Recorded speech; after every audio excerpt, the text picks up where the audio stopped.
Hola, mi nombre es María Soledad Leguizamón. El trabajo que voy a presentar a continuación está abordado en el marco de la materia Producción y Análisis de Datos Educativos Institucionales de la licenciatura en Educación Primaria. La problemática que yo decidí abordar es el bajo nivel de comprensión lectora en alumnos de segundo grado. Decidí abordar esta problemática porque la comprensión lectora es una habilidad fundamental para adquirir los aprendizajes en todas las áreas. No se trata solamente de leer palabras, sino de darle sentido, interpretar y reflexionar lo que se lee. Como objetivo general me propuse identificar los factores y analizar esos factores que limitan el nivel de comprensión lectora.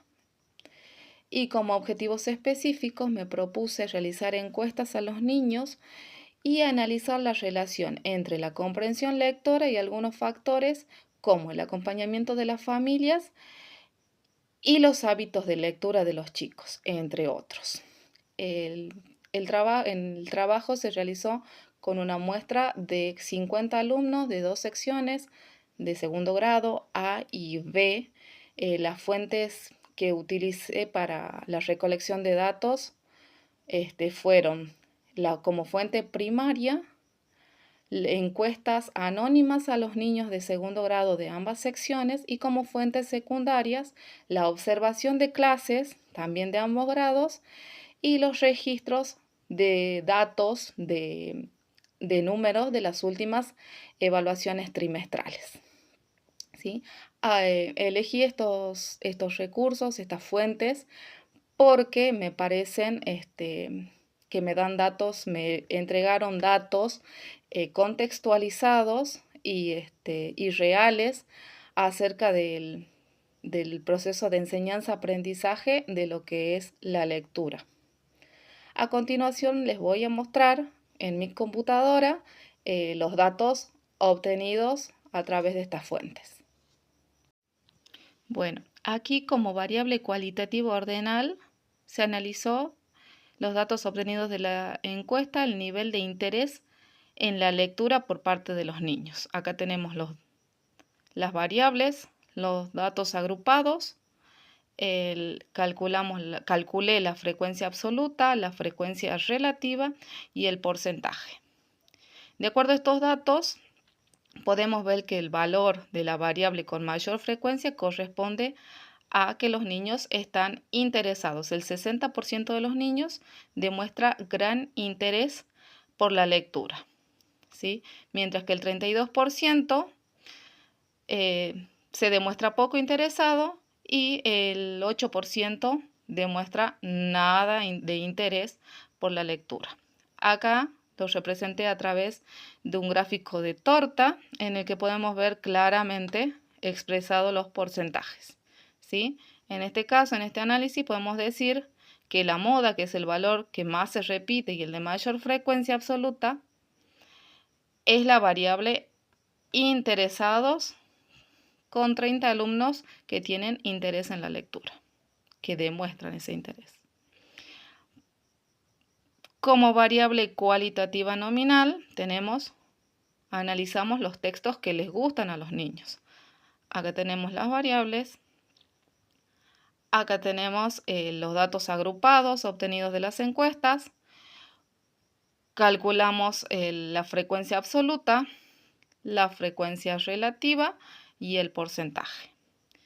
En este caso, la variable que tiene mayor frecuencia corresponde a los cuentos. Por lo tanto, podemos decir que la moda en este caso se refiere a la variable los cuentos, ¿sí? Es lo que más les gusta leer a los niños o escuchar leer a los niños que fueron encuestados. En este caso, se representó a través de un gráfico de barras. En el eje vertical tenemos a los alumnos y en el eje horizontal tenemos los tipos de textos, ¿sí? En este caso, bueno, como dije anteriormente, la moda, que es la categoría que más se repite, es cuentos. Para continuar tenemos la variable cuantitativa discreta, que hace referencia a la cantidad de libros leídos en el mes. ¿Sí? De acuerdo a las encuestas, acá a continuación tengo los datos sin agrupar.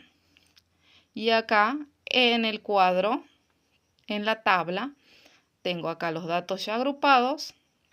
Se calcula la frecuencia absoluta, calculo la frecuencia relativa y el porcentaje. Acá podemos ver que el 36%, que es el valor más alto, el 36% de los alumnos leyeron 2 libros en un mes. El 30% solo uno, el 20% solo 3 libros, mientras que el 8% solo leyó 4 libros y el 6% leyó 5 libros. Esta tabla fue representada a través de un gráfico de bastones. Acá tenemos los alumnos, ¿sí? En el eje vertical la cantidad de alumnos y en el eje horizontal tenemos la cantidad de libros que leyeron esos alumnos, ¿sí? Acá podemos ver, ¿ven?, que la mayoría de los alumnos leyó 2 libros en un mes. Y acá a continuación tenemos la tabla que se obtuvo del análisis de los datos antes de agruparlos, ¿sí? Podemos ver que la media dice en promedio los alumnos leen 2 libros o más por mes. En la mediana podemos observar que el 50% de los alumnos leyeron 2 libros o menos por mes. La moda es que la mayoría de los alumnos leen 2 libros por mes. Y tenemos una dispersión pequeña, ya que es de un punto, un poquito más de un punto. A continuación tenemos la variable cuantitativa continua, que hace referencia al tiempo dedicado a la lectura en un día. Partimos desde 5 minutos hasta 50 minutos. Acá tenemos los datos sin agrupar, obtenidos de las encuestas. Y acá tenemos ya los datos agrupados, la frecuencia relativa calculada, la frecuencia absoluta y el porcentaje. Teniendo en cuenta el resultado de las tablas, podemos decir que el 40% de los alumnos de segundo grado le dedican entre un 20 y 29 minutos de lectura diariamente. Ese es el dato de mayor porcentaje. Fue representado a través de un histograma, ¿sí? Acá tenemos los alumnos en el eje vertical y el tiempo dedicado a la lectura en el eje horizontal. A continuación vamos a ver los datos calculados antes de agruparlo en esta tabla, analizados con la herramienta análisis de datos de Excel. Acá podemos ver la media, que en promedio los alumnos le dedican 23 minutos o más a la lectura diariamente. La mediana nos arroja el dato que el 50% de los alumnos le dedica 25 minutos o menos a la lectura por día. Y en la moda podemos concluir con que la mayoría de los adultos le dedica 20 minutos o menos a la lectura por día. Tiene una dispersión muy alta, ya que es de más de 9 puntos. Bueno, ese es el análisis de los datos. Ahora voy a explicar la conclusión. Del análisis de los datos se puede afirmar que el bajo nivel de comprensión lectora está íntimamente relacionado con el tiempo que los niños le están dedicando a leer diariamente. Si bien el 60% de los niños demuestra interés por la lectura, la mayoría de ellos les dedica menos de media hora diariamente a esta práctica, ¿sí? Este trabajo me permitió aplicar las etapas del análisis de datos a una problemática real y utilizar las distintas herramientas que me brinda el programa Excel y que aprendí a utilizar en esta materia como un facilitador del análisis de esos datos. Bueno.